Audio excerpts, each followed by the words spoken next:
Hi everybody, I'm so glad you could join me in my kitchen today. Today I'm going to make an onion tart. I'm going to start with pâte brisée, a very basic pastry. So first we take a little bit of flour, sprinkle it onto the counter. Don't just dump it because you don't want it heavy. I'm going to put a little bit of flour on top, not too much, just a little bit. Press, press, press, press. A quarter of a turn, and you're going to press again. Quarter of a turn, press again. Again. This helps you to keep it in a circle. So every time you turn it, you're helping yourself just a little bit. Okay, press. So at this point, I'm going to just sprinkle a tiny bit more flour, and I'm going to start to roll. Now I'm going to be the one that's moving, not the pastry. And I'm doing this to keep it in a nice circle, a nice round. You want nice even pastry. You don't want to see the counter through your pastry, but you also don't want it thick so that you have a doughy dough. And I have a large pan. This is, I would say this is a 12-inch pan, and the dough has to extend a couple of inches beyond the edge when you hold it over like that, so that when you put it into your pan, the sides are gonna go down and there's gonna be a little bit of an overlap so that you can cut it and have a beautiful tart.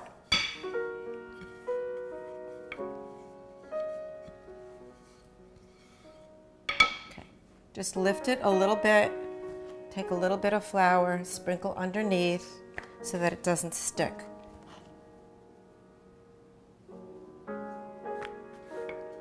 Again, you need to see with your hands. So you take your hand, you put it down, your hand is going to see the pastry better than your eyes. Take the pan, hold it over the pastry, and you'll see that it extends 2.5 inches. Now what I'm going to do is a little bit daring, but you can do it, trust me. If the pastry is nice and cool, your counter's cool, this is what you're gonna do. So I'm gonna take this quickly, like that, flip it, fold it, drape it over my hand, pull the pan under, and place it from the center back a little bit so that you know it's going to be overlapping. Now be careful because the edge is sharp. So you want this to drape into the pan so that it's not cutting your pastry. Take this, unfold it, and again drape it into the pan. Be very gentle. Be very gentle or your fingers will go right through the pastry. Gently press it down, down, down. If you lift this up, it will fall down by its own weight without having to do much of anything. So lift, press down into the corner, lift, press, lift, press, lift and press, and you have that. Now pick up your pin, lay it down on the center of the pan, roll with pressure forward. Now you can see the flutes on the pan and from the center back. If any area looks like it didn't cut through, just roll the pin over the top. Make a little break on the back and gently pull the excess pastry away. And there's your pastry. Now you have to set this into the crevices, right? Otherwise, when you blind bake it, which we're going to do next, it will pull away and it will shrink. So I'm going to take this, put it in my freezer. I'll be right back. The tart has rested for about 10 minutes. It's firm enough for me to line it and blind bake it. I like to use foil, but you can use parchment paper. The foil stays in the corners more easily. So fold it in just a little bit and press the foil into the corners. Again, be gentle.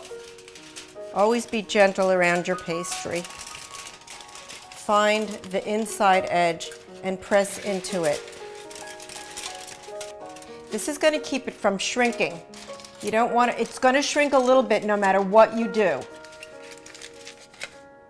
You're going to get so good at this. You're going to do these with ease. All right. That part is ready. And I have the ceramic baking beads.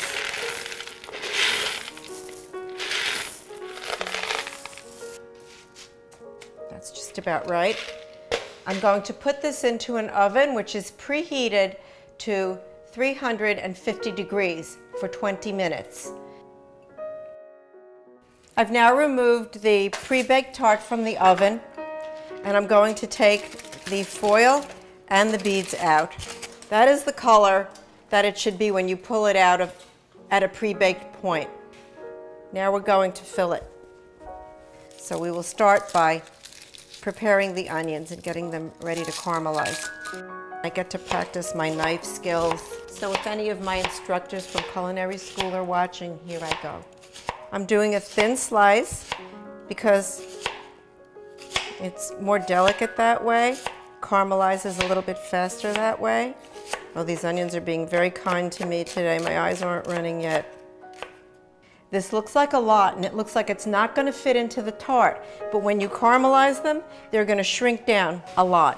When you caramelize onions, you do it rather slowly so that the onions are completely soft, cooked through, tender, golden brown, and very sweet. I have lovely caramelized onions here. You can see they're very, very golden brown. I'm going to put them into this little strainer so that the excess liquid can drain off. We'll just let that do its thing over there while we're preparing the custard. I'm going to do 1½ cups of the half and half. I'm going to do 3 whole eggs into here. The size of these happen to be extra large. 3 whole eggs, and I'm going to do 2 egg yolks. The extra yolks give it an extra richness. It makes a very nice custard. I'm going to put a little Dijon mustard into here. I think it gives it a really nice flavor. I need my salt and pepper, and I'm going to grate some fresh nutmeg into it. And that's enough nutmeg. I'm going to beat this up with my little whisk. When I fill these tarts, I like to start with the cheese. So we're going to put the cheese down first, spread it around. This is grated Gruyere. Make sure that it coats the bottom of the pastry. Here are the onions that we caramelized earlier.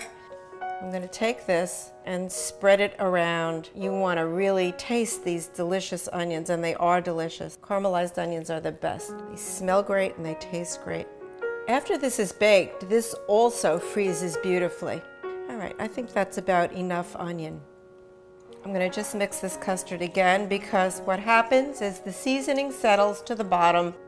You don't want to pour it and then all the flavors left in the bottom didn't go into your tart at all. And I'm going to pour this gently. Remember, don't fill it to the top. Give it a chance to sink in, because if you pour it too fast, all of a sudden it's going to be up and over the side and you're going to have a real messy tart. I think I can get away with a little bit more. I'm going to leave it there. I like to top this with some grated Parmesan cheese. It's a lovely look and it's a lovely taste. So we're going to take this, we're going to put it in the preheated oven and bake it for 40 minutes at 350 degrees.